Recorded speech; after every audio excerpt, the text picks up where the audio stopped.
Astrology या ज्योतिष एक डिवाइन नॉलेज है, दैवी विद्या है। पिछले लेक्चर में हमने आपको बताया था कि शुक्र यानी वीनस प्लैनेट कुंडली के 7th हाउस में बैठेगा तो क्या फल मिलेगा। आज टॉपिक है कि यदि शुक्र 8th हाउस में बैठे, 8वें घर में अगर बैठेगा तो क्या फल मिलेगा, तो इसको आज डिस्कस करेंगे। क्लियर। तो इसको बताने के लिए एक तो आपको शुक्र के कारकत्व यानी सिग्निफिकेशंस मालूम होने चाहिए, क्या क्या चीज़ें आप शुक्र से पता कर सकते हैं व्यक्ति के बारे में। सेकंड नंबर 8th हाउस में बैठा है तो 8th हाउस के सिग्निफिकेशंस यानी 8th हाउस के कारकत्व यानी आप 8th हाउस से क्या क्या चीज़ें मालूम कर सकते हैं, ये मालूम होना चाहिए। इसके अलावा यदि कोई ग्रह साथ में बैठा है, कंजंक्शन या किसी ग्रह की दृष्टि है, एस्पेक्ट, तो उसको भी देखिए। और शुक्र की स्ट्रेंथ कितनी है, कितनी पावर है, कितने डिग्री का है, ये भी देखना ज़रूरी है। इसके अलावा और भी ज़्यादा इंपॉर्टेंट चीज़ ये है कि यहाँ शुक्र किस नंबर की राशि में बैठा है। कोई ना कोई नंबर लिखा होगा, तो जो नंबर लिखा है उस नंबर की राशि में ये बैठा होगा और ये इसके हिसाब से अपना फल देगा। क्लियर। इसके अलावा शुक्र 8th हाउस में बैठने से यहाँ कुछ योग बनते हैं, उसके बारे में भी आपको बताएंगे। क्लियर। तो सबसे पहले देखते हैं कि शुक्र के कारकत्व यानी सिग्निफिकेशंस क्या क्या हैं, आप क्या क्या चीज़ें मालूम कर सकते हैं शुक्र से। तो शुक्र से व्यक्ति के धन, मनी के बारे में पता चलता है, कितना रिच है या कितना पुअर है, ये इससे पता चलता है। व्यक्ति के वैभव यानी उसकी ग्लोरी है, स्प्लेंडर है, इसका पता चलता है। इसके अलावा ऐश्वर्य का पता चलता है, यानी प्रॉस्पेरिटी, वेल्थ कितनी ज़्यादा है उसके पास में, कितना ऐश्वर्यवान है, ये पता चलता है।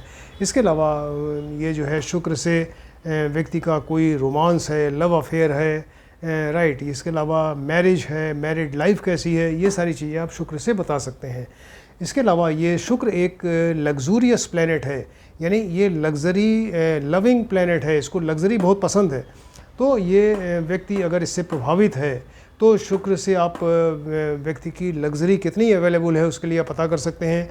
यानी ज़मीन है, मकान है और आलीशान जो मकान है, गाड़ियां हैं, नौकर चाकर हैं, तमाम जो सुख सुविधाएं हैं, भौतिक सुख सुविधाएं, उसके बारे में आप शुक्र को देख के जजमेंट ले सकते हैं। क्लियर। इसके अलावा ये व्यक्ति के यौन सुख का एक कारक है, यानी जो सेक्सुअल प्लेजर है व्यक्ति को कितना मिल सकता है, वो भी इससे पता चलता है। इसके अलावा पुरुष का जो सीमेन होता है, वीर, उसके बारे में अगर प्रेडिक्शन करना है तो आपको शुक्र को देखना पड़ेगा। क्लियर। इसके अलावा शुक्र और बहुत सारी चीज़ों का कारक है, जैसे ये म्यूज़िक का कारक है, डांस का कारक है, एक्टिंग का कारक है। इसके अलावा कॉस्मेटिक्स हैं, fashion designing, interior designing, painting, photography, तमाम चीज़ों का, इन सब चीज़ों का कारक है। और इससे आप व्यक्ति की इन सब चीज़ों के बारे में इंटरेस्ट है कि नहीं, या कैरियर अपना बना सकता है, ये सारी चीज़ें आप यहाँ से देख सकते हैं। क्लियर। इसके अलावा शुक्र से व्यक्ति की एक अट्रैक्टिव पर्सनैलिटी का कारक है, उसकी पर्सनैलिटी कितनी अट्रैक्टिव है, लोगों को अट्रैक्ट करता है, उसका फेस सुंदर हो, उसके कर्ली हेयर्स हो, ब्यूटीफुल आइज़ हो, ये सारी चीज़ें सब शुक्र से देखी जाती हैं। क्लियर। बहुत सारा इन्फॉर्मेशन आपको बताया। इसके अलावा है कि 8th हाउस से आप क्या क्या चीज़ें मालूम कर सकते हैं, क्योंकि ये शुक्र यहाँ 8th हाउस में बैठा है, तो 8th हाउस से आप क्या क्या चीज़ पता करेंगे। 8th हाउस से व्यक्ति की आयु यानी एज के बारे में पता चलता है, उसकी मृत्यु के बारे में पता चलता है, यानी मृत्यु कब होगी, कैसे होगी, किस तरह से होगी, कहाँ होगी, तमाम चीज़ें आप इससे 8th हाउस से देख सकते हैं। किसी को मृत्यु का खतरा है, डरा हुआ है, भय है मृत्यु का, तो वो भी यहाँ 8th हाउस से देखा जाता है। इसके अलावा जीवन की तमाम ऑब्स्टेकल्स, आप विघ्न बाधाएं आती रहती हैं, किसी के जीवन में बहुत ज़्यादा विघ्न बाधाएं, किसी में कम है, तो जो ऑब्स्टेकल्स आ रही हैं, विघ्न बाधाएं, उनके बारे में यहाँ से 8th हाउस से पता चलता है। इसके अलावा देखिए 7th हाउस जो है विवाह का घर है, मैरिज का घर है, और 8th हाउस जो है वैवाहिक सुख यानी मैरिड लाइफ कैसी रहेगी, कितनी हैप्पी मैरिड लाइफ है, इसके बारे में ये 8th हाउस से पता चलता है। इसके अलावा ये अचानक धन का मिलना, जैसे स्त्री से, ससुराल से, वसीयत से, लॉटरी से, जुआ से, तमाम जो है किसी सोर्स से अचानक धन का मिल जाना, ये भी यहाँ 8th हाउस से देखा जाता है। क्लियर। इसके अलावा ये 8th हाउस क्या है, एक बहुत ज़्यादा डेप्थ है, एक गहराई है।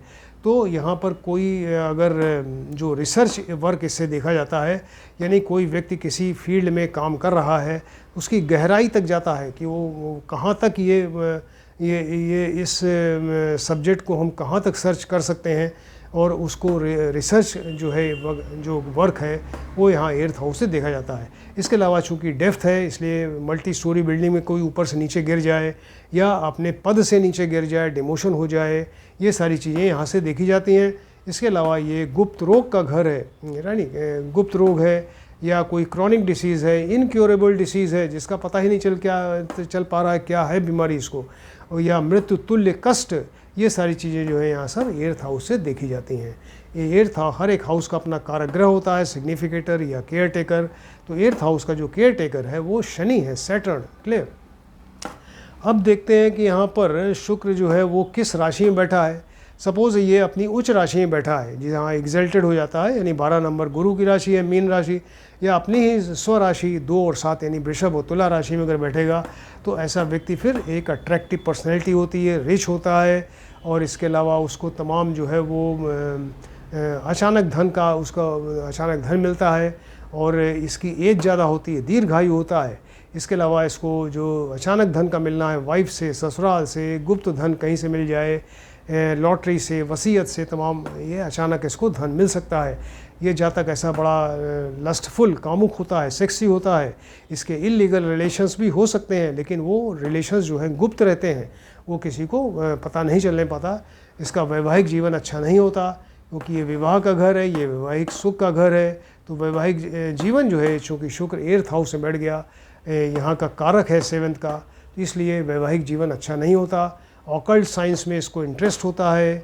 ऑकल्ट साइंस का मतलब कि जैसे ज्योतिष है, तंत्र मंत्र है, साइकोलॉजी है, हीलिंग है, इन सब चीज़ों में इसको इंटरेस्ट होता है। रिसर्च में इंटरेस्ट होता है, रिसर्च में सक्सेसफुल हो सकता है अगर ये अपनी उच्च या स्वराशि में यहाँ पे बैठा हुआ है। इसके अलावा ये कुछ गुप्त रोग हो सकते हैं, इसको डायबिटीज़ ऐसा रोग यहाँ पे हो सकता है। क्लियर। अब देखते हैं कि शुक्र सपोज नीच राशि में बैठ गया, नीच राशि यानी डिबिलिटेटेड हो गया, तो ये कन्या की राशि है, कन्या राशि यानी बुध की राशि है, विर्गो, और या शत्रु की राशि सूर्य और इसकी चंद्रमा की राशि में अगर बैठ जाए, यानी सिंह और इसमें कर्क या कैंसर राशि में अगर बैठेगा, यानी 6, 5, 4 नंबर की राशि में बैठेगा, तो फिर ये अच्छा फल बिल्कुल ही नहीं देता। वैवाहिक जीवन एकदम ख़राब हो जाता है, लाइफ पार्टनर के साथ बनती ही नहीं, और सामंजस्य नहीं रहता, हारमोनी नहीं रहती, उनके मतभेद बने रहते हैं, और इलीगल रिलेशंस हो सकते हैं इसके, लेकिन वो इलीगल रिलेशंस के गुप्त होते हैं, सीक्रेट होते हैं, और स्त्री ससुराल, वसीयत से और कहीं से गुप्त धन अचानक इसको मिल सकता है, ऐसा हो सकता है। क्लियर। इसके अलावा ये जो है वो कोई गुप्त रोग इसको हो सकता है, और डायबिटीज़ ऐसा रोग जो है यहाँ पर पॉसिबिलिटी है कि ये हो सकता है। क्लियर। ये आपको बताया कि अगर शुक्र यहाँ पे उच्च राशि या स्वराशि में हो या नीच राशि शत्रु राशि में हो। अब देखते हैं कि यहाँ पर क्या योग बन सकते हैं। अगर शुक्र यहाँ बैठा है एर्थ हाउस में, तो ये 6, 8 और 12 को दुह स्थान कहा जाता है। दुह स्थान 6, 8, 12 अच्छे स्थान नहीं माने जाते, लेकिन इनके लॉर्ड्स, इनके स्वामी यदि 6, 8, 12 में ही बैठ जाएं, कहीं और ना बैठें, 6, 8, 12 के लॉर्ड्स स्वामी 6, 8, 12 में ही बैठेंगे, तो ये विपरीत राजयोग बनाते हैं। क्लियर। तो यहाँ शुक्र यहाँ देखिए बैठा हुआ है। अब शुक्र सपोज ये एर्थ हाउस में बैठा है, अब सपोज ये 6th का लॉर्ड कैसे बनेगा यहाँ, यानी इसकी राशि 2 नंबर या 7 नंबर अगर राशि होगी, इसका लॉर्ड बन के यहाँ बैठ गया, या 2, 7 नंबर यहाँ पे राशि है, इसका लॉर्ड बन के यहाँ बैठ गया। तो अगर ये 6th का लॉर्ड बन के एर्थ में बैठेगा तो इसको हर्ष योग कहते हैं, और ये एक विपरीत राजयोग है। और अगर ये 12th का लॉर्ड बन के एर्थ में बैठेगा तो इसको विमला योग कहते हैं। ये 2 तरह के विपरीत राजयोग यहाँ बन सकते हैं। विपरीत राजयोग बनने से क्या होगा, ये शुरू में बहुत ज़्यादा इसको कष्ट होगा, मेहनत करनी पड़ेगी, संघर्ष होगा जीवन में, बहुत ज़्यादा इसको झेलना पड़ेगा, लेकिन फिर बाद में एकदम राजयोग की तरह इसको फल मिलेगा, बहुत ही बढ़िया एक्सेलेंट फल इसको मिलेगा। ये विपरीत राजयोग हुआ। इसके अलावा सपोज शुक्र के साथ यहाँ पे अगर ये राहु या केतु बैठ जाएँ, लेकिन फिर शुक्र को यहाँ पर शुक्र एंड राहु या केतु को फिर मारक होना चाहिए, तो ये लंपट योग बनता है। इसको कहते हैं लंपट योग, यानी व्यक्ति बड़ा कामुक, लस्टफुल होता है, सेक्सी होता है, इलीगल रिलेशंस होते हैं, उसको गुप्त रोग हो सकता है, और मैरिड लाइफ बिल्कुल बेकार होती है इसकी, ये इसको लंपट योग कहा जाता है। क्लियर। तो ये सब इतना सारा इन्फॉर्मेशन आपको दिया। यदि शुक्र यहाँ या वीनस प्लैनेट अगर एर्थ हाउस में बैठे कुंडली के, तो क्या फल मिलेगा, आप इसको ध्यान से देखें, स्टडी करिए। किसी ने अगर हमारा चैनल सब्सक्राइब नहीं किया है, काइंडली इसको सब्सक्राइब करें, जिससे कि आने वाले सभी वीडियो आप ध्यान से देखिए और आप भी ज्योतिष सीखिए। Thank you.